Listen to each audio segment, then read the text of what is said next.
Conta um Conto apresenta de Marcelo Fávaro, Nehebkau, a Ilha das Cobras.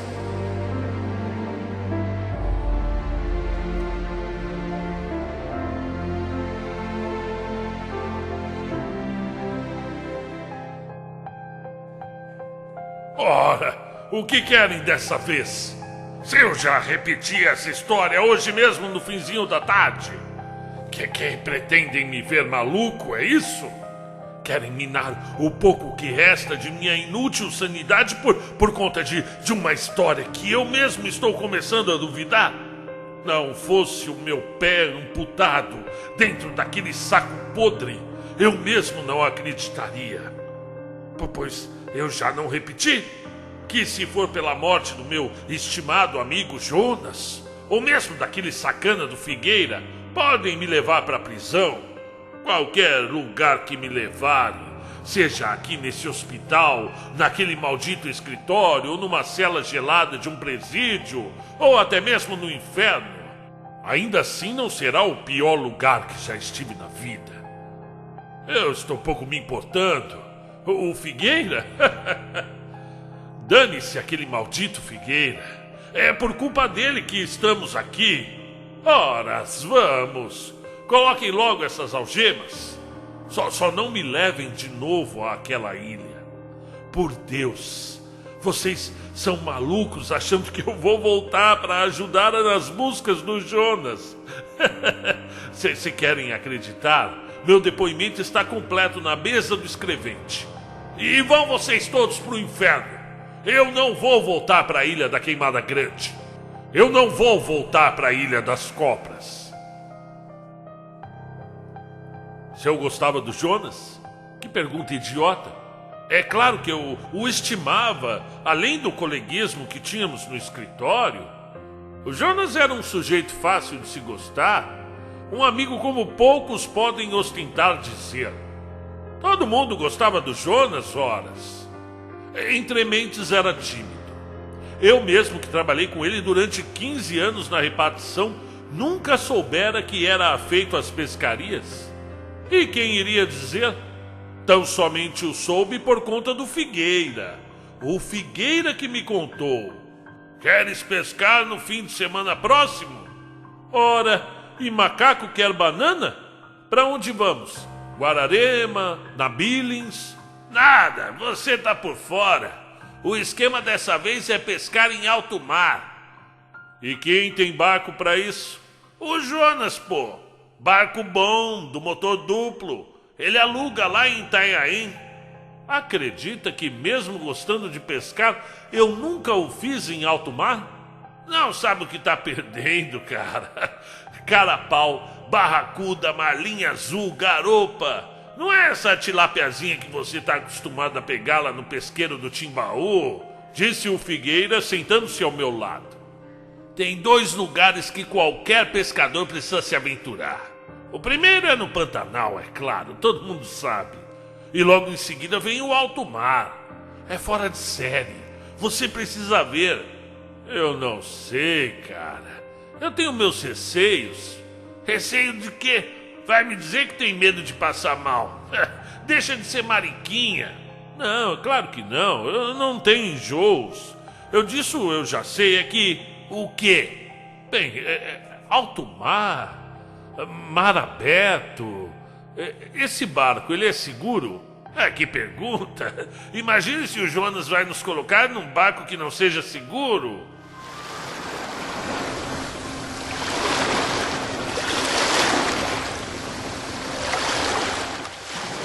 O Honesto era uma embarcação para 8 pescadores, mais um piloteiro e seu ajudante.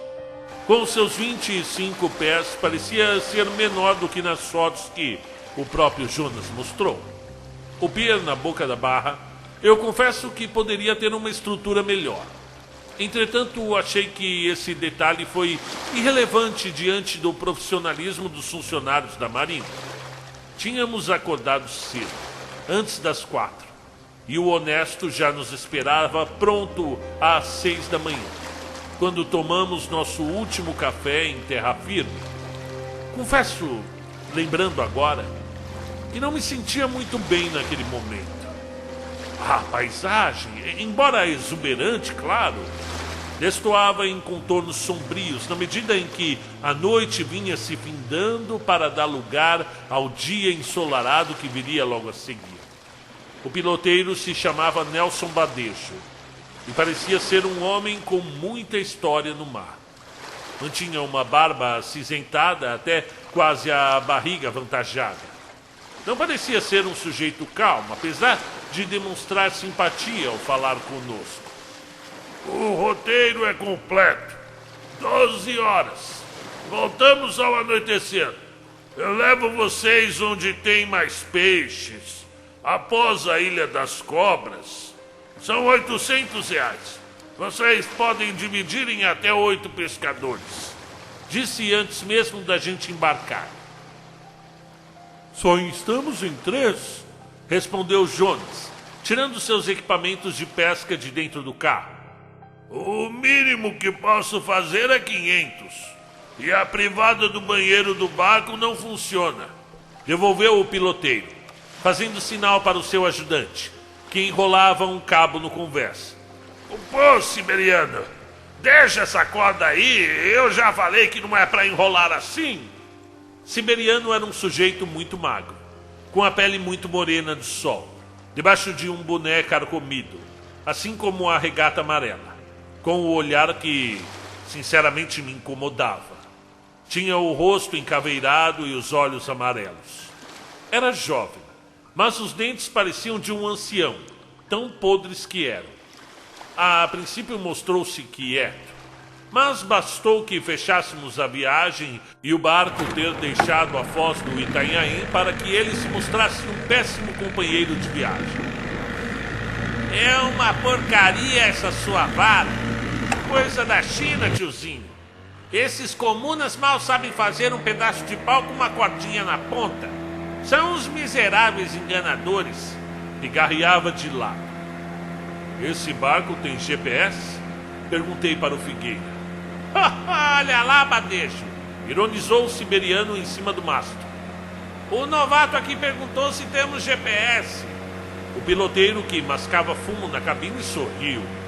Fique tranquilo, amigo. Temos um rádio bem potente. Olha a altura da antena atrás de mim. E conheço essa região desde a época em que tudo isso aqui pertencia aos índios. Fique tranquilo. Aqueles sacanas preguiçosos, exclamou o siberiano, já no conversa, separando as iscas em baldes tão sujos quanto seu próprio corpo. O som da madeira estalando era outro motivo para o meu desassossego. Jonas confiou-me que era normal, inclusive o rato saindo do banheiro. Todos estavam agindo como se estivesse tudo em ordem, embora nunca tivessem usado os serviços do honesto. O barco branco e azul que deixava a costa rumo à imensidão do oceano. A orla estava deserta e aquilo insuflava meu sentimento de desgosto. É sempre quando não dá mais para voltar atrás que a gente sente aquele arrependimento de não ter deixado para lá. É engraçado. Eu sempre senti isso. Um arrepio quando as coisas estão fora do meu estado de conformidade. Eu gosto de rotina. Como peças de quebra-cabeças diferentes, isso me deixa arrepiado. Para minha mente pragmática, seres da terra ficam na terra, e seres submersos deveriam, ao meu ver, ficarem submersos naquelas malditas águas salgadas, sombrias e profundas. As condições do mar pareciam boas, e isso foi animando meus amigos, que já preparavam suas linhas de pesca. Como nessas situações as aras precisam ser mais longas, o piloteiro emprestou-me uma de suas. Essa belezinha aqui suporta até 40 quilos, marinheiro, disse Nelson Badejo ao me estender o equipamento sorrindo. Não dê ouvidos ao siberiano. Esse caboclo caiu do colo da mãe quando ainda era um bebê. Vivia na vila zambeteando, procurando comida no lixo. Eu que peguei ele para ajudar aqui no barco quando ainda era um menino. A mãe nem deu falta. Veio e acabou ficando, o garoto. Mora aqui no Honesto desde então. Ele rosna pros clientes, mas não morde, não. Em terra firme ele não abre a boca. Diz que tem medo que a bruxa leve ele. Olhe só a leseira do coitado. Mas quando deixamos o rio e entramos no mar, aí ele se alegra de novo. Você deve pescar com molinete, não é? Perguntou-me siberiano vindo da popa. Eu prefiro carretilha, disse amargo. Olha lá, marujo. Vai se enrolar com a linha, hein? Sorriu enquanto acendia mais um cigarro no meio de seus dentes horríveis. O terceiro desde que zarpamos. Vai usar quantas libras? Eu tenho uma de 40. Rosnei sem olhar para o lado. Isso aqui é pesca de gente grande, amigo. É preciso de pelo menos uma boa linha de 60 libras. Ele estava decidido a me subjugar. E eu não estava com paciência para responder. Eu não costumo bater palma para doido. O mar trazia ondas cada vez maiores e eu estava em dúvidas quanto à minha resistência para enjoos. Uma coisa é você fazer um cruzeiro para Búzios com a sua esposa num transatlântico. A outra é balançar numa geringonça menor do que um micro-ônibus. Me diz aí, puxou o assunto o Figueira. Que tipo de história você já ouviu nesse mar sem fim? História do quê? De lenda que o povo conta? Perguntou o siberiano pulando de um lado para o outro do barco como se fosse parte dele. Bem, nessas escuridão de madrugada tem de tudo aqui na água, não é, chefia? A gente se acostuma a ver coisas que até o ser humano da terra desconfia. Tem um caboclinho d'água, o pé de garrafa, o come-língua, o pai das águas e por aí vai. Já viste algum? Ah, chefia, eu não vejo porque não dou liberdade para essas qualidades de espírito, não. Com todo respeito, continuou o ajudante falando e andando com o cigarro prestes a acender no canto da boca. As entidades só aparecem se você der energia a elas com seu medo. Ou liberdade.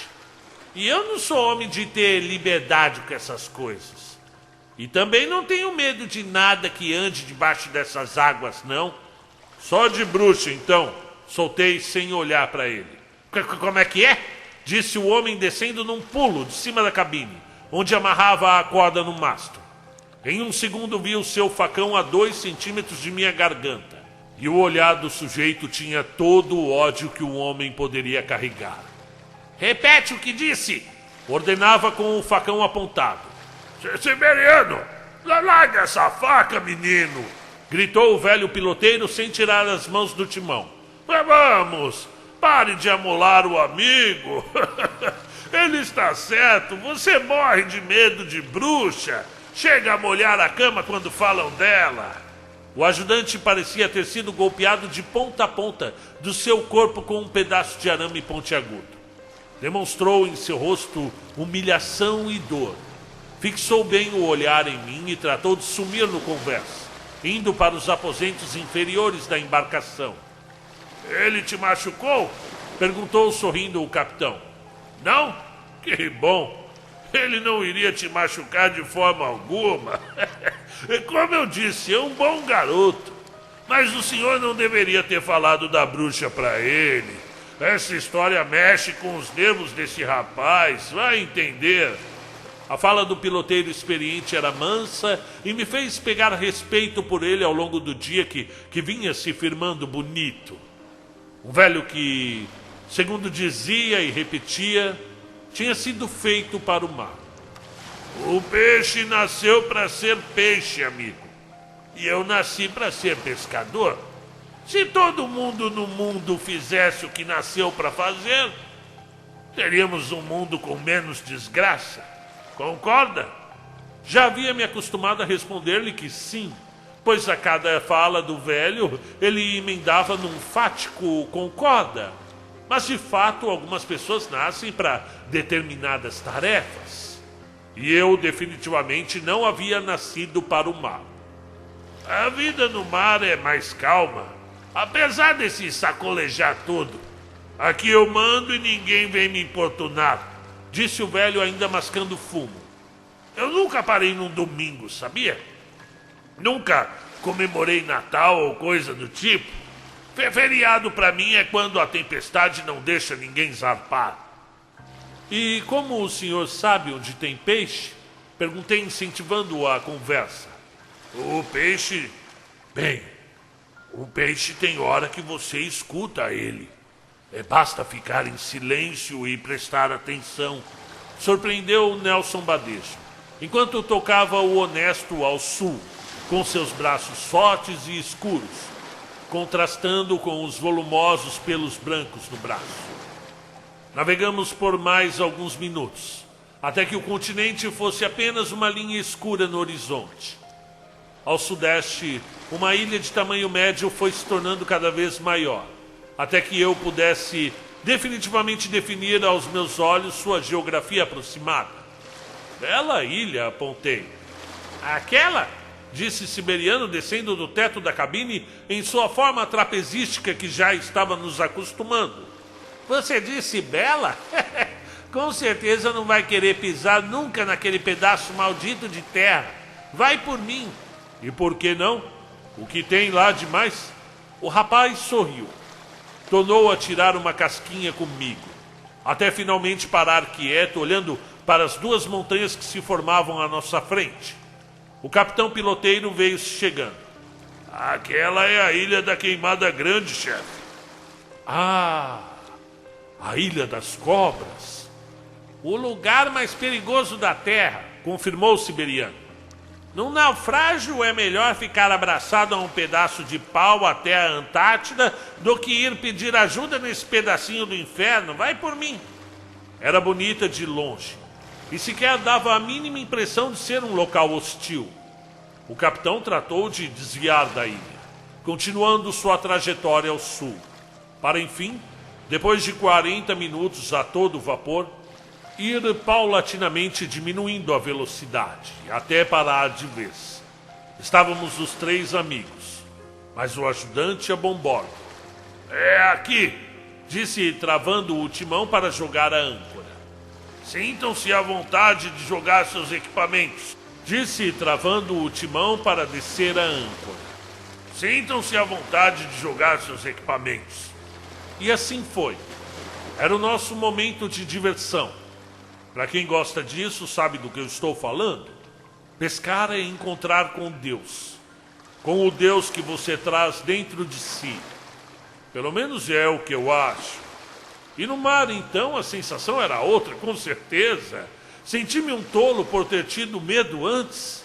Era uma sensação vigorosa. Sentir o oceano inteiro na vara em suas mãos. A vida toda do planeta que veio do mar. É necessário que um dia volte a ele. E assim eu me sentia, voltando para casa. Eu não disse que não tinha comparação? Disse o Figueira, olhando para o limite do mar. De fato, amigo, é melhor que o pesqueiro do Timbaú. Sorri com satisfação. Jonas, que andava quieto já havia meia hora, fisgou algo que lhe deu um tranco instantâneo, quase o lançando ao mar. Ele era o único usando a linha de 100 milímetros. Parecia estar prevendo. O peixe começou a brigar. E assim ficaria pelos próximos minutos, causando euforia nos que estavam no barco. É enorme! Só pode ser enorme! Gritou Figueira, tentando visualizar o bicho dentro da água, enquanto Jonas fazia força tentando trazê-lo a bordo. A coisa brigou por mais de 1 hora, indo e voltando, fazendo o amigo acompanhar com a vara. Quando cansou e os braços já ardiam em cãibras, passou a vara para o Figueira, que continuou a peleja. Mais 30 minutos e esgotado. Já ia passando o bastão para mim, quando o piloteiro veio como uma flecha, cortando a linha com o seu facão. A atitude nos causou revolta. Ficamos sem entender. Tem coisas que é melhor deixar para lá. Não vale a pena. Suspirou o capitão, voltando para sua cabine. O falatório continuou. Figueira e eu não aceitávamos a desfeita de Nelson Badejo. Somente Jonas permanecia em silêncio. ao ser questionado por mim e meu amigo, apenas disse: "Foi melhor mesmo cortar a linha." Você ficou doido, Jonas? Por que diz isso? Porque, bem, por um instante, eu acho que eu vi a coisa que vinha sendo puxada, mas não disse. Observei que um enorme albatroz vinha nos circundando desde que nos afastamos da costa, mas que por algum motivo, durante todo o tempo em que estivemos com o peixe, ou seja lá o que aquilo fosse, na nossa linha, a ave tinha se distanciado. Apenas dei por isso depois, quando os ânimos se acalmaram e o piloteiro nos indicou que prepararia o almoço. Não era nada além de um caldo feito com toda a variedade de peixes que podia existir naquela região. A princípio olhei com desdém. Entretanto, após sentir o cheiro ao adentrar no cômodo contíguo à cabine de superestrutura, percebi que se tratava de uma deliciosa iguaria. Vi o albatroz se aproximando a este modo pela janelinha redonda. A ave tinha a coloração amarronzada e era enorme. O rapaz siberiano ia e vinha ralhando com o animal. Pareciam dois irmãos que se provocam durante o dia todo. O que tem de diferente nessa tal Ilha das Cobras? Perguntou Figueira enquanto tomava o seu caldo. Tem cobras, respondeu o capitão. Sim, é claro, eu digo... Bem, todo lugar tem cobras. Por que esse em si é especial? Essa ilha? Essa ilha simplesmente é o lugar mais perigoso da Terra, rapaz. Continuou o velho com uma fala sombria. Dizem que a Queimada Grande e a Ilha dos Sentinelas do Norte são dois lugares que nenhum visitante gostaria de passar as férias. Os Sentinelas você já deve ter visto nos jornais. É uma tribo de uma ilha lá no Índico que mata qualquer um que insiste em desembarcar por lá. É flecha na cabeça. O outro é essa ilha que vocês viram. Hoje só se pode pisar lá se você for um pesquisador, biólogo, essas coisas. Diz que a ilha se formou no final da última era glacial há 10 mil anos, quando as águas do oceano subiram. E as espécies que lá ficaram tiveram de se adaptar e se multiplicaram e se tornaram mais agressivas. Você sabe o que é a falta d'água, a falta de alimentação? A espécie fica violenta. Hoje são milhares, em cima das árvores, à espreita das aves, se adaptando, evoluindo seus venenos, tornando-os mais letais. É a evolução milenar do mal. Já falou para eles do deus Nehevkal? Perguntou o siberiano ao entrar na cabine. Ora, garoto, e quem liga para essas crendices idiotas? O Valdereno não ligava e olha o fim que ele teve, resmungou o ajudante. O Valdereno morreu de tonto, menino. Ninguém mandou ele aportar na ilha. O Valdereno entrou nessa falácia dos estrangeiros que pagavam até 30 mil por um exemplar da jararaca ilhoa, a espécie endêmica da ilha. Eles mandam esses exemplares para os laboratórios na Holanda para produzir remédio. Você sabe como funcionam essas coisas. E o Val, o burro do Val, como o chamávamos, inventou de pegar uma serpente dessas para vender no mercado negro. Quem contou essa história foi o Jerônimo Barqueiro, que estava com ele na ocasião. Diz que o Val aportou nas pedras da ilha e o Nehebkal transformou ele em serpente, exclamou o siberiano como uma criança assustada.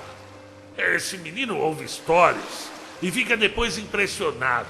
Chega a mijar na cama de medo. Retrucou o piloteiro Nelson Badejo, balançando a cabeça de um lado para o outro. Que história é essa de Nehebkal, menino? Foi o Jerônimo Barqueiro que disse, patrão. Ele mesmo falou e eu mesmo ouvi. O Jerônimo Barqueiro é um mentiroso, isso sim. Pois foi o que ele disse, padrinho. Diz que o Valdereno subiu as pedras e se embrenhou na mata procurando as serpentes. E o Jerônimo ficou no barco esperando por ele por mais de 2 horas. Foi quando se cansou e tocou a sirene do barco chamando o amigo. Diz que Valdereno saiu do meio da floresta, totalmente transfigurado, padrinho. Verde, escamoso, com a língua de dar no peito, sem cabelo nenhum, com os olhos feitos serpente, assim, com um risquinho no meio.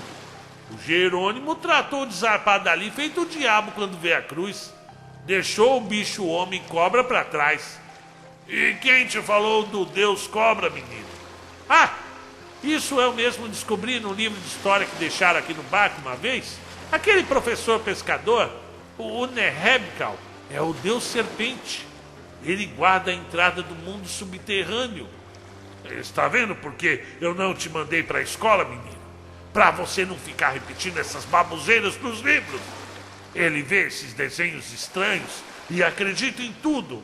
Igual aconteceu com a tal da bruxa da Boca da Barra. O padrinho não acredita, mas eu vi. Eu já vi a bicha uma porção de vezes na entrada da noite, lá com um lenço negro olhando para mim. Tava com uma vassoura e tudo, feia como uma bruxa, e não tinha um olho. Aquela é a Dona Aurora, menino. A Dona Aurora é a esposa do Manuel Carreteiro. Oxe, e eu não conheço mais a Dona Aurora, não? Não era a Dona Aurora a mulher que eu vejo na Boca da Barra, não, padrinho. Eu sou doido, mas não sou maluco. A conversa ainda iria se prolongar mediante o ânimo dos dois. Não fosse um intenso sonoro solavanco que a embarcação deu, jogando todos nós ao chão. Algo definitivamente havia se chocado de frente com a proa do barco com intensa força. Meu terror sobressaiu-me quando, enfim, vi a consternação estampada no rosto da tripulação, que levantava tão assustada quanto a gente. Jesus do céu, gritou Figueira. Batemos numa rocha. Esse é o problema, garantiu o piloteiro correndo para o deck. Num raio de 15 milhas marítimas, não tem nenhuma rocha nesse pedaço de fim de mundo. Deve ter sido um outro barco menor, disse Siberiano, esticando seu pescoço por sobre o amurado.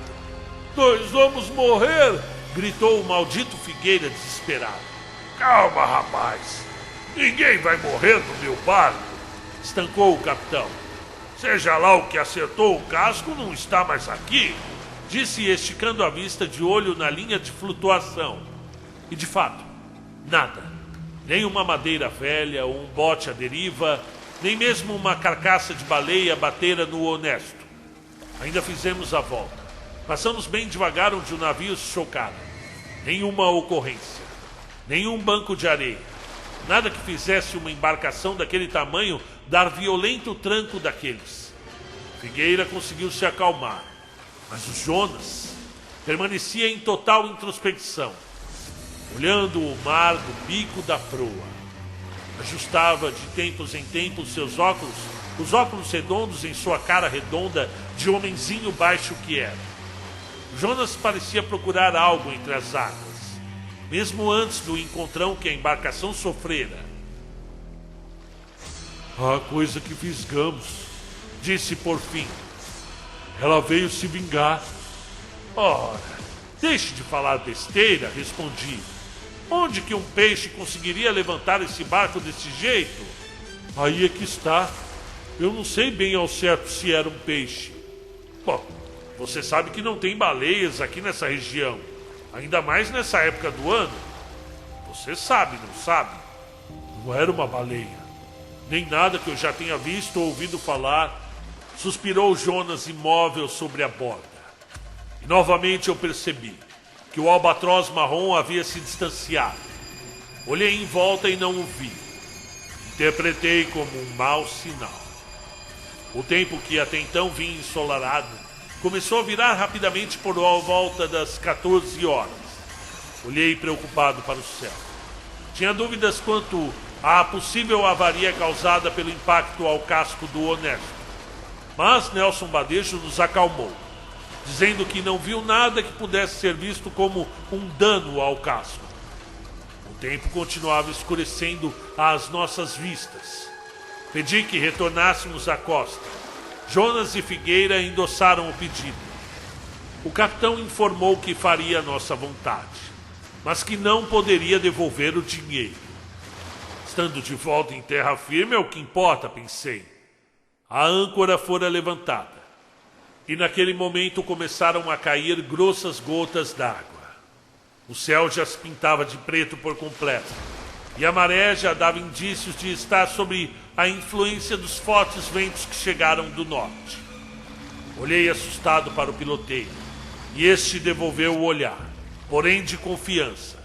Vai ficar tudo bem, amigo. Se quiser descer ao interior do barco, a escotilha está aberta e tem camas lá embaixo.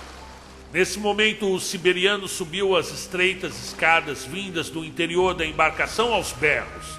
Quem foi o desgraçado que trouxe isso pro mar? Gritava, berrava e trazia nas mãos um cacho de bananas. Parecia possesso, gesticulando como um lunático em fúria. Olhe para isso, padrinho! Gritou para o piloteiro que enrolava o cabo da âncora. Achei nos paióis! São minhas. Eu comprei no caminho para Itanhaém. Pareciam boas, disse ingenuamente. O rapaz saltou em minha direção e lançou as bananas ao mar por cima da minha cabeça. Mas que desgraçado! Idiota desgraçado! Repetia. Achei que iria me dar um burro, mas não. Virou as costas ainda gesticulando e sumiu escotilha adentro. Azar, disse o Figueira. O que dá azar? Trazer banana a bordo de uma pescaria? Todo mundo sabe disso. Dá azar. É sério isso? Mas você só pode estar brincando, exultei. Mas que crença idiota! Não desfaça dos nossos costumes, amigo, disse o piloteiro se aproximando à bomborda, segurando um pingente de santo. A nossa cultura, as nossas crenças, às vezes é tudo que a gente tem. Já salvou a gente de muita coisa ruim. Não foi uma boa ideia trazer banana pro meu barco. Que São Pedro proteja a gente agora. A tempestade se fez, descendo e varrendo o oceano com fúria e desalento, trazendo ondas monstruosas que invadiam o convés, chocando-se impiedosas no para-brisa da cabine de comando. Ficamos o capitão, Figueira e eu na cabine. Siberiano e Jonas preferiram permanecer no interior do barco, onde estavam nossos pertences e alojamentos. A assombrosa escuridão às 4 da tarde nos forçou a ligar os faróis do Honesto. Entretanto, um dos refletores, talvez o maior deles, parecia não responder à ignição da cabine, levando o capitão Nelson Badejo a escalar o mastro a fim de verificar se tivera o refletor algum mau contato. Figueira e eu demos apoio, pois o ajudante, ao que parecia, ainda estava perturbado por minha infeliz ideia de ter parado no meio da estrada para comprar bananas. Ouvia-se suas pragas vindas do compartimento inferior. Lá fora, o vento cortante trazia a água do mar aos nossos rostos, deixando-nos cegos momentaneamente, enquanto o piloteiro continuava lá em cima consertando a lanterna. Eu acho que foi nesse momento que o segundo encontro atingiu o barco. Segundos antes, ao que me recordo, vislumbrei o rosto do colega Figueira numa fração de segundo, antes da água marítima atingir meu rosto, fazendo-me perder a visão por alguns segundos, justamente no momento do encontrão no barco. A violência contra o casco foi maior dessa vez, fazendo a proa se elevar por uns 4 metros. O piloteiro conseguiu se segurar firmemente no mastro, permanecendo agarrado a ele. Já o Figueira, esse não mais estava no convés. Passei a vista como uma criança procurando a mãe na feira sem sucesso. E aos poucos, uma constatação monstruosa passou a tomar conta de mim. O Figueira havia sido jogado ao mar. Dei voltas às longarinas gritando por seu nome. O capitão, ainda pendurado ao mastro, fazia o mesmo. Entretanto, A forte chuva transformava a superfície do mar em algo indecifrável. Havia apenas borrões disformes, muita água no convés, gritos e desespero. Pensei ter visto o albatroz marrom passando numa velocidade que seria impossível para uma ave, levado como um graveto pela tempestade. Siberiano apareceu abrindo a escotilha assustado. Subiu rapidamente na cabine, ajudando o piloteiro a descer do mastro. Vinha gritando e esperneando. O casco, padrinho! O casco! Algo atingiu o casco! Pelo amor da Virgem Mãezinha, padrinho! Tem um rombo no casco lá embaixo! E vem água invadindo os compartimentos! A situação estava fora do controle definitivamente. Longe da costa, não sabíamos mais se era ainda dia ou se a noite já havia nos rendido. Estávamos à mercê de uma tempestade monstruosa, sem grandes chances de sair de lá com vida. Foi a primeira vez em meus 44 anos que realmente tive medo de morrer. E tudo era uma questão de tempo. O capitão tentava chegar até a escotilha para acessar os alojamentos, mas Siberiano não permitiu, fechando a porta abruptamente. Você ficou louco, menino? O Jonas está lá embaixo, assim como os coletes salva-vidas. Padrinho, não dá para descer lá não. Já alagou tudo?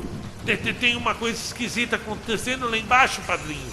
Nesse instante, eu que estava agarrado ao parapeito a bombordo, quando vi algo saltar de dentro do mar, como se fosse jogado de seu interior, voou sobre minha cabeça como uma bola de basquete e se espatifou no convés, à nossa frente, causando-nos horror e náusea. Era a cabeça do Figueira, com parte de sua espinha dorsal presa ao pescoço. E isso nem era o fator mais hediondo da cena, e sim a expressão estampada em seu rosto, algo de horrível, de abominável, de doloroso e agonizante. O rosto de Figueira não demonstrava apenas pavor, mas uma dor fulminante, com seus olhos muito arregalados, voltados para cima. Ali eu chorei, não pela amizade ou apreço que eu tinha por Figueira, que era casado, tinha filhos e tal. Eu chorei de medo. Eu agarrei a longarina do parapeito e chorei. Urrei, louco para que tudo fosse apenas um amargo pesadelo. A cabeça do homem, rolando pelo convés, batendo nas colunas. Nelson Badejo segurou o ajudante pela regata e gritou perguntando: "Mas não é possível que a situação lá embaixo esteja pior do que aqui em cima!"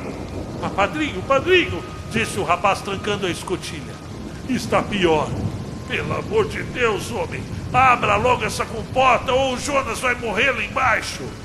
Aquilo que está lá embaixo não é o Jonas, padrinho." "E como assim, menino? Ficou maluco? Foi algo que entrou pelo buraco feito no casco, algo escuro, esverdeado e comprido, e entrou tão rápido quanto eu pude ver, e atacou o Jonas. Ele mal pôde se defender, padrinho. Eu tentei ajudar, mas eu não pude chegar perto. Ele começou a convulsionar, deu uns espasmos assim, ó, esquisitos, estranhos. Eu me tranquei no banheiro e comecei a rezar, e fiquei assim um tempão, até que abri a portinhola e subi correndo. Antes de fechar a escotilha, eu arrisquei a olhar. O Jonas, padrinho. O Jonas estava verde. Ele estava verdinho que nem uma... Padrinho, ele estava verde que nem uma cobra. E o pior, estava crescendo escamas nele. Escamas, padrinho, escamas. Esse menino ficou doido de pedra. Sai daí, garoto, eu vou pegar os coletes, sai. Não, padrinho, lá embaixo o senhor não vai. Não, padrinho, não. Siberiano, na ânsia de afastar o capitão da escotilha, empurrou-o com força demais, bastante para que o velho se desequilibrasse e voasse pelo parapeito do barco, indo ao mar. Padrinho, ai meu Deus! Gritou o Siberiano, se lançando no escuro abismal do mar, o mar revoltoso, atrás de seu capitão. O barco balançava mais do que eu poderia supor que um barco pudesse. As luzes do convés piscavam alucinadamente, e eu vi que tudo que estava ruim poderia piorar muito, pois pela primeira vez desde que tudo começou, eu estava sozinho, no meio do mar, no meio da tempestade, ridiculamente sozinho, estupidamente sozinho, em choque, desesperado e ansioso por não morrer ali sozinho, sem ver novamente a Marisa e as crianças, ali, agarrado a uma pilastra esperando um milagre. A cabeça do Figueira já não mais rolava pelo deck, e as luzes finalmente apagaram de vez, agravando o meu delírio. O barco estava finalmente afundando, tomando sua posição vertical. Foi nesse momento, justamente nesse momento, que eu ouvi as batidas.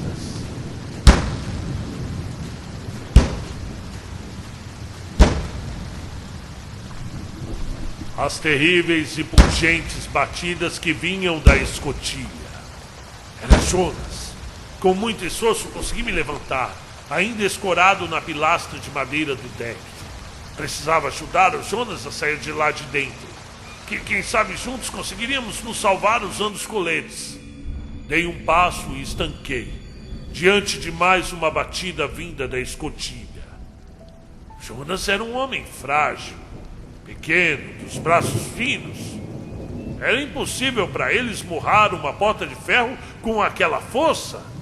Entretanto, diante das circunstâncias, era de se esperar que talvez eu tivesse imaginado a batida fora de suas proporções. Dei mais um passo e o que ouvi foi assustador. Outra batida na escotilha, essa muito mais forte, causando um forte amassado vindo de dentro. Definitivamente aquilo não era o Jonas. Aquilo não era humano. Jesus Cristo, aquilo não era humano. Outras batidas sucederam e definitivamente eu não queria ver o que estava do lado de dentro. O barco continuava a pender para frente, já mostrando suas hélices traseiras. E a coisa continuava a bater e bater, e em algum momento suas batidas sincronizaram com aquelas do meu coração, desesperado, colapsado, onde minhas órbitas dançavam freneticamente enquanto eu urrava e chorava, agarrado ao lançador de âncora. Mas este já estava por metade dentro d'água, e a coisa batia, e eu gritava. Senhores, eu não sou um destemido, tampouco um aventureiro dessas histórias em quadrinhos. Não iria à cozinha se soubesse que lá entrou por acaso um rato. Eu não gosto de situações arriscadas. Por isso estou no mesmo emprego há anos, com a mesma esposa. E sou um daqueles homens que fazem sempre o mesmo trajeto. Vou aos mesmos lugares e sento na mesma mesa do restaurante. Imaginem como eu me senti quando finalmente vi a escotilha voar por sobre o deck, caindo diretamente no mar. Era deixa para eu abandonar o navio, se me permitem a expressão batida. Saltei ao mar no meio da noite.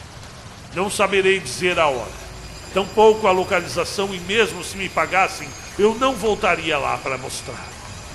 Ainda pude, antes de saltar, correr a vista ao convés, dando com a entrada para o compartimento interno, que agora estava livre da porta de aço. E o que vi, sinceramente, eu nunca vou esquecer. Era apenas um braço, ou melhor, uma garra, atroz, hórrido. O rapaz siberiano tinha razão. A garra parecia ser de um homem. Parecia ser um homem, mas com garra. E apenas via a garra, mas tinha escamas. Não olhei mais, mas ouvi um sibilo devastador vindo da fera.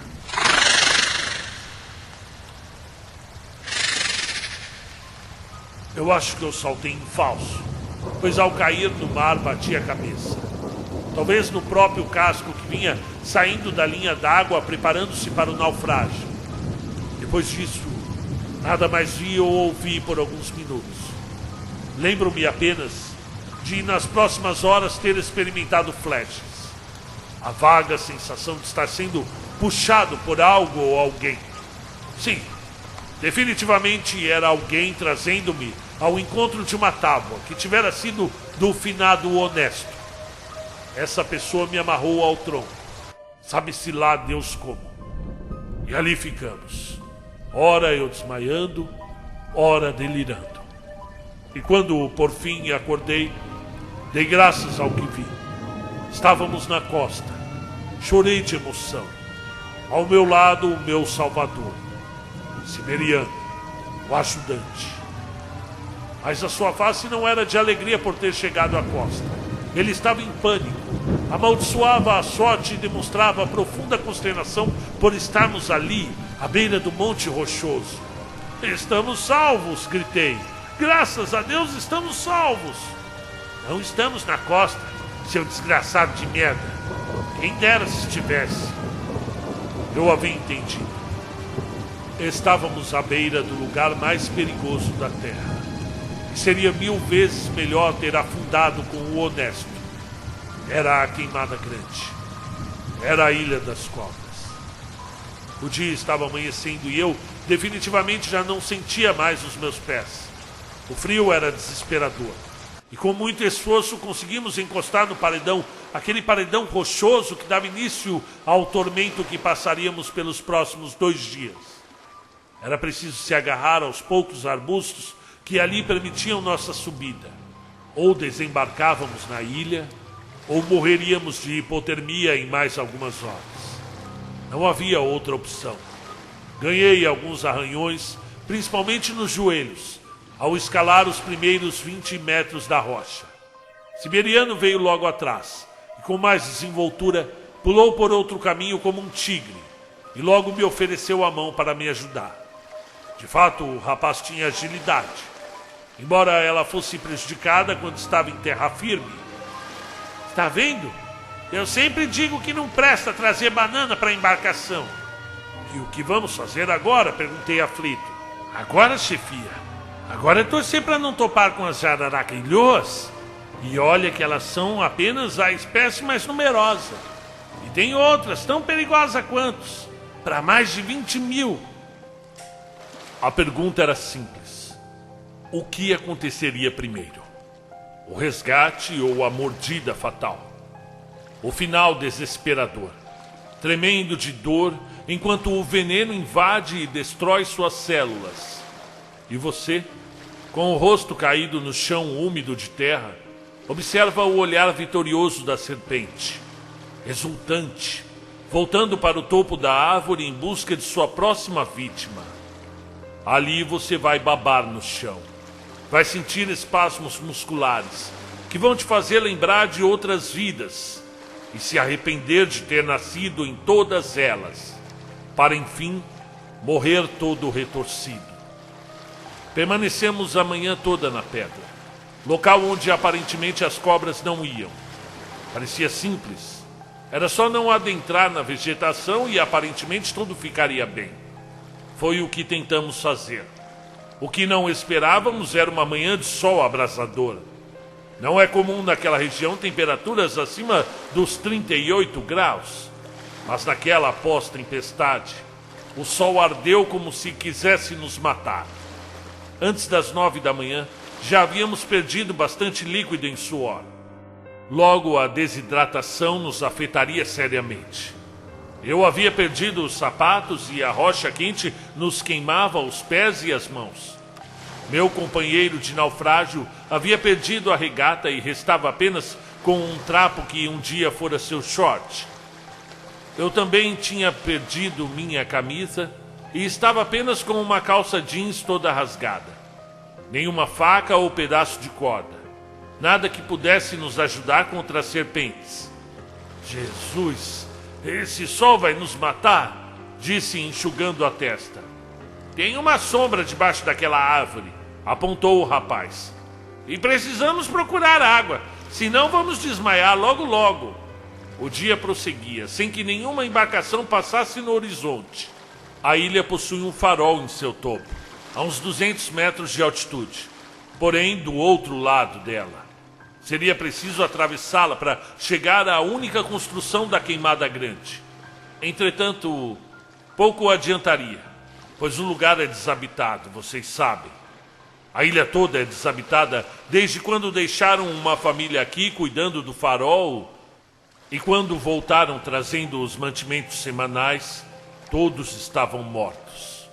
As cobras venceram as barreiras que separavam a vegetação do farol. Era bem provável que a escadaria, assim como toda a construção, estivesse infestada das ilhoas. E então? Perguntou o siberiano olhando para a vegetação fechada. Eu não vou entrar lá naquele inferno.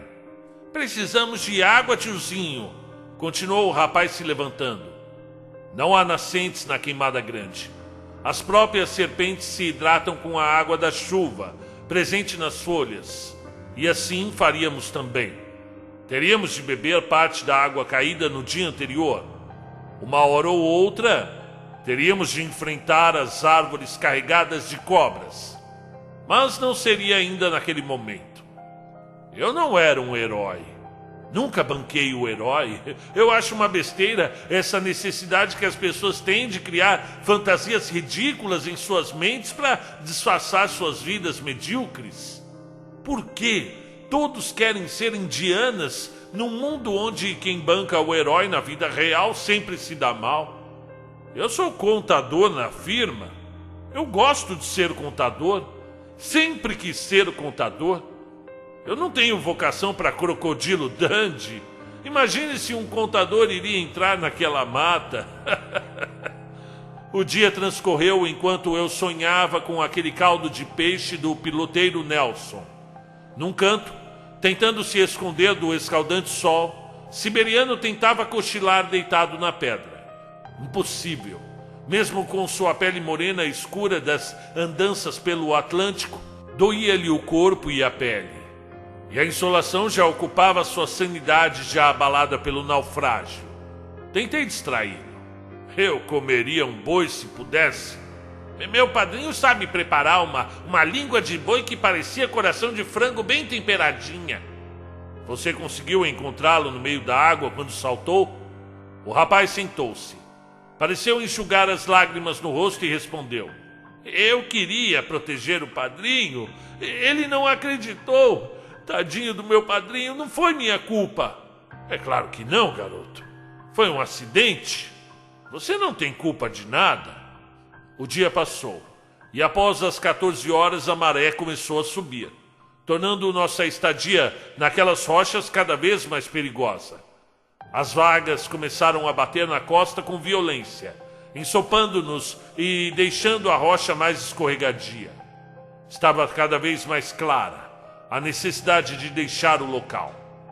A água da chuva de ontem já deve ter evaporado na sua maioria, comentou o siberiano. Temos que ser rápidos. Amanhã não vai ter mais. Agora o contador de um escritório mequetrefe de contabilidade teria de tomar uma decisão que afetaria drasticamente a sua vida. Ficar na pedra esperando o resgate e arriscar ser lançado ao mar, ou adentrar na mata e ter uma morte terrível diante de uma das cobras mais venenosas do mundo. Ficamos na rocha, a maldita rocha, inclinada quase na verticalidade áspera de cortar os dedos, afiada e escorregadia. Lembro ainda ter vomitado algumas vezes a água do mar que havia engolido enquanto estava inconsciente. A Marisa não iria acreditar que o seu marido, um pouco calvo e obeso, tivesse naufragado em pleno alto mar e indo parar na ilha mais perigosa do mundo. De fato, ela ficaria muito excitada se eu pudesse lhe contar tudo isso. Mas agora, ali, parado, olhando o horizonte tenebroso, comecei a pensar que realmente todo aquele esforço em permanecer vivo seria em vão. Cheguei a invejar o pobre do Figueira, que morreu rapidamente, num tranco só. É agora, tiozinho. Vamos aproveitar que ainda não escureceu. Se não formos agora, não vamos mais. Pressionou o ajudante, agora meu companheiro. A incursão pela mata se fez da forma mais silenciosa e cuidadosa possível, Estávamos descalços. Qualquer contato com as cobras seria o fim para nós. Subimos por uma trilha que provavelmente deveria ter sido aberta há centenas de anos, pois o próprio caminho era apenas uma leve alusão, muitas vezes disperso por um nada de galhos rasteiros e espinhentos. Um desses espinhos cravou na sola do meu pé esquerdo, justamente quando depositei todo o meu peso nele, fazendo-me desabar em dores, já imaginando ter sido picado. Vocês sabem onde o terror mais ganha terreno? Não exatamente onde ele está. E é aí que se enganam os escritores e diretores de cinema. O terror se manifesta onde ele não está. É quando não o vemos. É em sua ausência que ele perturba. Eu estava em pânico por saber que naquela ilha havia 5 cobras por metro quadrado e, no entanto, apesar de já ter entrado na mata por mais de 200 metros, não tinha visto nenhuma. É isso que ferra com a cabeça da gente. Pior que ver é não ver, mas saber que está lá. Eu vinha na frente enquanto o garoto guardava minhas costas. O pé doía e esparramava um rastro de sangue, mas não podíamos ceder. Voltar à pedra sem água era decretar o fim de nossa jornada. Felizmente não precisamos andar muito além, pois em uma aroeira havia bastante água depositada. Usamos suas grandes folhas como funil para a drenagem do líquido. Pude enfim matar a sede. E Siberiano também o fazia quando um rastro amarelado voou de sua copa, trazendo o horror novamente às nossas vidas. Era a jararaca Ilhoa, descendo em seu ataque arbóreo, mirando os braços morenos de Siberiano com uma sagacidade tremenda. O rapaz era ágil. Tratou de tirar o braço enquanto a cobra caía do solo úmido e escuro, para dali sumir novamente entre as folhas e galhos. Entramos em pânico. Isso nos fez correr de volta aos paredões rochosos. Correr seria mesmo uma ideia idiota. Pensei muito nisso depois. E sinceramente posso afirmar-lhes que a maior dor no mundo é de uma picada de jararaca. Eu pisei em uma, é claro, das grandes, amarela amarronzada, da cabeça monstruosa, que só teve uma reação ao ver sua cauda sendo esmagada por meu pé inconsequente. Cravou as presas curvas no meu calcanhar. E a partir daí, desci em um barranco de ao menos 8 metros rolando. Ali mesmo minha vista enturveceu. Ainda lembro de ver Siberiano se aproximar, mas logo desmaiei. Acordei logo em seguida diante de uma dor descomunal. Gritei por socorro, mas nada ou ninguém estava ao meu lado.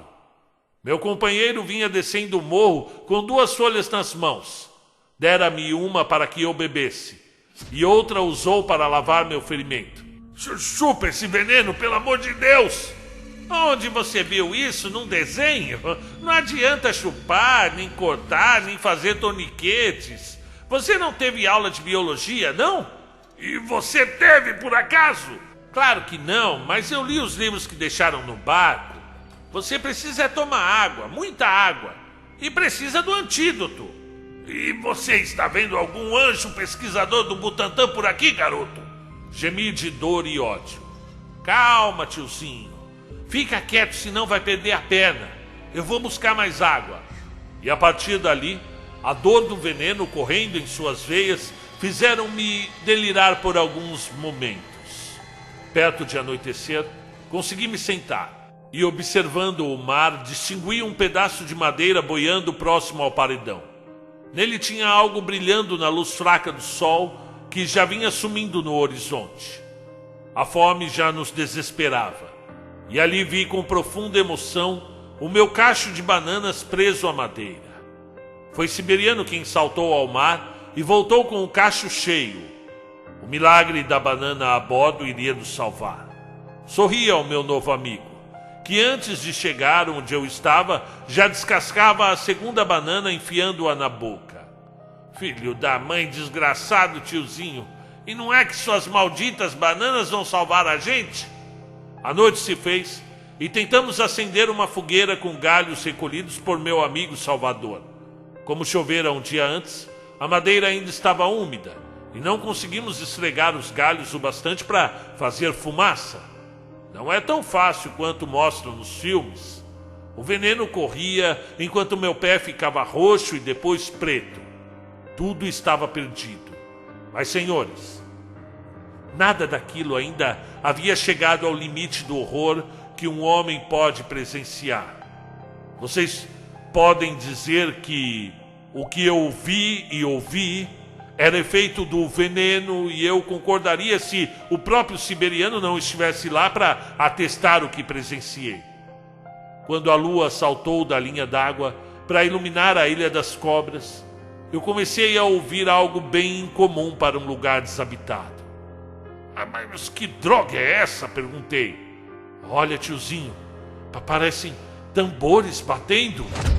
Que coisa horrível! Mas você não disse que essa ilha era desabitada? Essa ilha é desabitada. Há quase 100 anos. Então quem é o filho da puta que tá tocando esses tambores?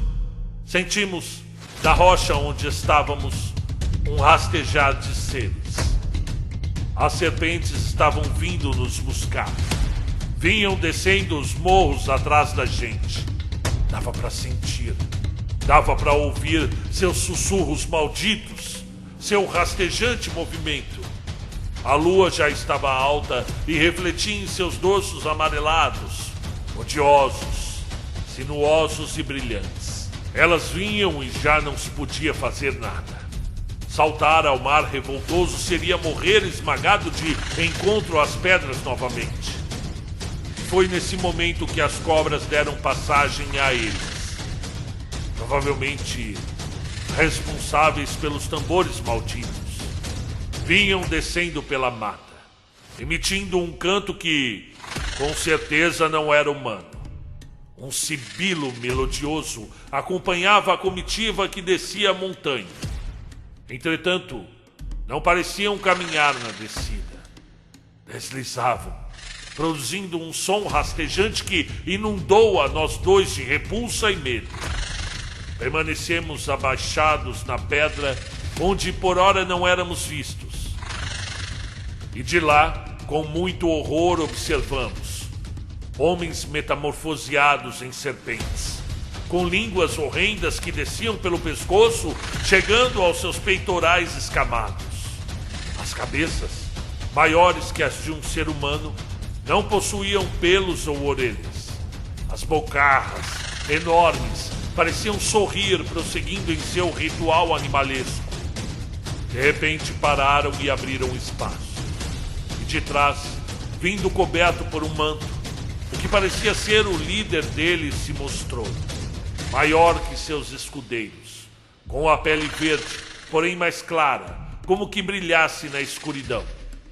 Era o Rei Serpente, o deus Nehebkal, aquele que se aproveita das almas. Seus braços escamosos abertos permitiam ver, debaixo da luz da lua, uma pele membranosa saltando-lhe das costas para lhe acompanhar. A serpente falava em línguas impronunciáveis, parecendo dar ordem aos súditos.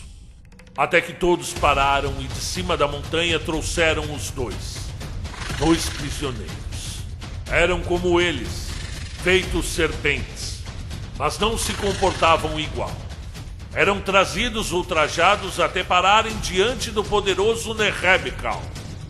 Eram sem dúvidas meu amigo Jonas do escritório e o capitão piloteiro Nelson Badejo, agora vertidos em demônios serpentes, prestando continências ao seu novo Deus. Este agora falava algo muito parecido com o português que conhecemos, embora me faltassem o significado de algumas interjeições feitas por ele. E dizia: no mundo em que conhecemos, o inferno tem 12 regiões, que correspondem às horas da noite profunda e escura. O Deus Sol leva 1 hora para atravessar cada uma dessas regiões. Já fui como vocês, disse aos prisioneiros Jonas e Nelson. Cabia a mim dificultar a passagem de Ra, o Deus Sol, na 4ª região infernal. a região das serpentes, até me redimir e tornar-me um ministro do sol, um guardião que lhe traz luz na sua caminhada noturna. Este é o meu séquito. E a pergunta é: vocês aceitam se redimir também de todo o mal do universo e ajudar todos os dias até o fim do mundo o Deus Ra em sua peregrinação perante os 12 estágios do inferno? Jonas e o piloteiro, mórbidos, com a aparência flácida e monstruosa, aceitaram a incumbência com um doentio menear de cabeças positivo. E estava feito. Eram agora batizados pelo próprio deus Nehebical. Poderiam voltar para as profundezas da ilha. Vinham subindo majestosamente a montanha, quando, para o meu espanto e terror, Siberiano se levantou dando um grito. Padrinho! Padrinho! Me espera, padrinho! Deixa eu ir com vocês! Eu aceito! Eu não vou morrer sozinho nessa ilha sem o meu padrinho! Sequer olhou para trás, deixando-me em meu esconderijo entre as pedras. Nehebical parou, segurou meu companheiro de naufrágio, e tão logo o cravou com suas presas, as presas venenosas, de um deus de um dos 12 subestágios do mundo. Não mais tive coragem de ver. Baixei minha cabeça e rezei para Deus, o meu Deus Jesus Cristinho da Igreja Católica Apostólica Romana. Não mais ouvi rufares e o serpentear acabou. Meu pé, como já viram, já havia necrosado quando a guarda costeira me achou no mesmo lugar, quase morto, no dia seguinte. Na boca da barra, ao voltar para o continente, ainda que deitado na maca, consegui olhar para outra margem do rio e ver uma velha com um lenço preto na cabeça. Ela sorria o seu sorriso de bruxa. Próximo a ela, numa posição de total servidão, um enorme albatroz marrom mirava os peixes no rio. E por isso eu digo e repito, aí está o meu depoimento. Se quiserem acreditar, fazem bem. Se não, que vão para o inferno e suas 12 regiões. Mas eu não volto mais na Ilha da Queimada Grande. Eu não volto mais na Ilha das Cobras.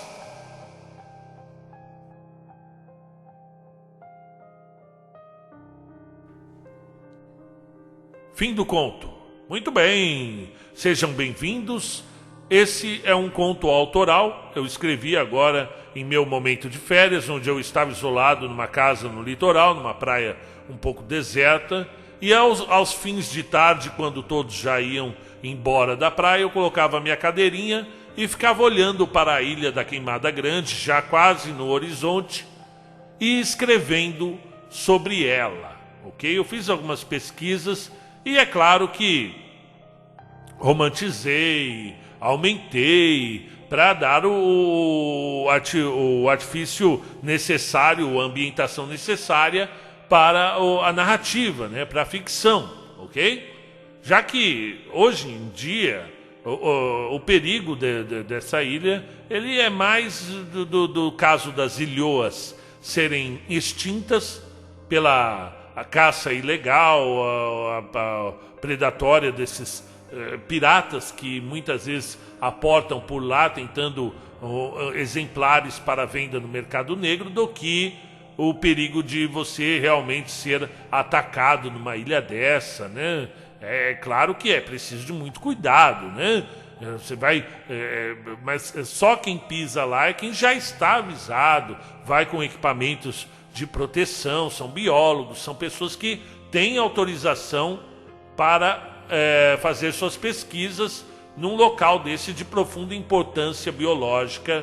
E aí quem é biólogo, quem é minimamente estudado sabe disso, que a preservação dessas espécies é tão importante, muito mais importante do que o medo de alguém morrer lá, já que são poucos acidentes que podem ocorrer hoje lá, né?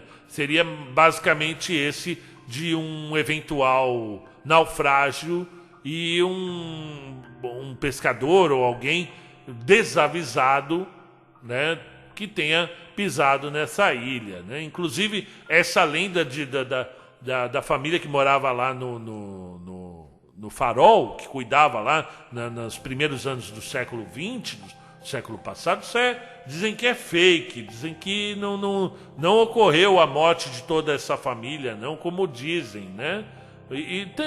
O que eu acho legal da lenda é isso, é que você pode explorar, pode pegar e trabalhar em cima por uma questão meramente de entretenimento, né, para criar narrativas que as pessoas gostam.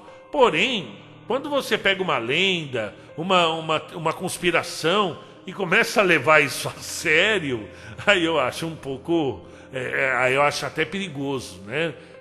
Haja vista aí os movimentos anti-vacinas, né? De pessoas que não querem vacinar seus filhos, então, por conta de teorias, lendas, diz que me disse, né? E tudo isso é perigoso, realmente, essa disseminação de lendas, né? De coisas criadas aí, né? Mas aqui no caso eu me diverti muito. Fazia tempo que eu não me divertia escrevendo um conto. O último foi A Torre Vermelha, com o Américo Lobo, que havia me tomado um grande tempo, que era um conto complexo, precisava arrumar direitinho a trajetória da personagem principal para não deixar a ponta solta. Aqui eu pude realmente me divertir mais, principalmente com o siberiano, que veio na minha cabeça assim de uma maneira muito natural. Um rapaz jovem, né, moreno, de regata, de boné, que fica pulando de um lado para o outro do barco ali, ajudando o seu padrinho, né, aquela pessoa por quem ele tem um enorme carinho, né, o falso vilão, aquele que no começo parece ser muito vilão, muito ruim e tal, né? E que no decorrer da narrativa vai se mostrando uma pessoa de caráter, tudo. Você viu que ele pulou no mar para ajudar o padrinho dele e depois salvou o narrador, né? E essa coisa da transformação na serpente, eu não costumo comentar contos meus, né? Você vê que você não vai encontrar nenhum conto meu que foi comentado. Só que eu achei interessante falar da Ilha da Queimada Grande, que é ali no litoral, a 30 quilômetros do litoral de Itanhaém. Aliás, é uma cidade muito gostosinha de você passar um tempo, passar férias, né? Eu tenho até um amigo meu lá, que é um professor astrônomo, um astrônomo sério, tão sério que ele tem na casa dele aqui em São Paulo, ele tem um observatório em cima da casa dele, daqueles observatórios redondos mesmo, né? Como se fosse o planetário mesmo, só que, claro, numa escala menor. E ele é um apaixonado por observação astronômica, inclusive faz essas observações gratuitas na orla da praia à noite, né? Em épocas que a visibilidade é boa, para a população. Então, você está passeando ali no calçadão em Itanhaém, muito provavelmente você já tenha visto esse senhor, um senhor forte, né, de cabelos brancos, que faz esse trabalho é um professor apaixonado mesmo ali. E já conversamos sobre a Ilha das Cobras, que é a Ilha da Queimada Grande, que foi descoberta aí em 1530 por aí por Martin Sá, né? Não estou lendo agora, estou mais de cabeça aqui pelo que eu pesquisei. Desde essa época aí tem várias lendas, inclusive a de um tesouro escondido na ilha. Falam que deixaram até os exemplares dessa jararaca lá, justamente para proteger o tesouro. Isso é uma lenda, não é verdade, porque essa espécime ela já está se adaptando e evoluindo lá desde o final da última era glacial, quando os oceanos separaram a ilha do restante do continente, ok? Então, eu me diverti. E você? Você gostou do conto? O que você achou? Qual a sugestão que você poderia dar aqui para o seu narrador, ok? Desse horror mitológico do Nerebka, não sei nem se a pronúncia é essa, depois eu vou procurar a pronúncia, porque é um deus egípcio, né? É um deus serpente, realmente. E essa história aí dos 12 estágios que o Sol ultrapassa durante a noite. Eu achei bem interessante na minha pesquisa também. Resolvi colocar no conto 12 estágios noturnos por onde o Sol passa enquanto está de noite, né, para depois voltar. Tudo bem, pessoal? Segue aí o barco. Eu não entro num barquinho desse de jeito nenhum, eu tenho medo. Tchau, pessoal.